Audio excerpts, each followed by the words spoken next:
Day 5 of our 30-day honeymoon in Southeast Asia.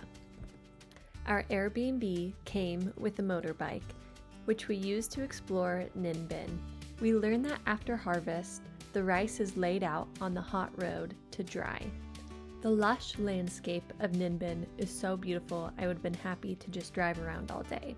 But we'd woken up early for a full day of adventure. Before it got too hot, we started our climb up this mountain, which was thousands and thousands of steps. Connor joked it was 4,000 steps, and for a second I actually believed him because it was so high up. The view at the top was so beautiful and worth the steep, long climb.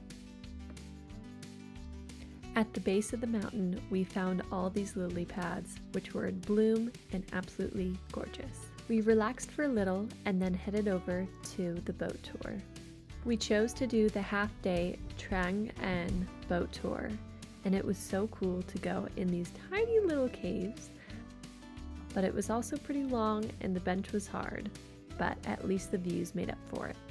After a day filled with fun and new sights and experiences, we watched the sunset as we made our way back to the Airbnb. Our last day in Vietnam was incredible. Stay tuned for day 6 coming up.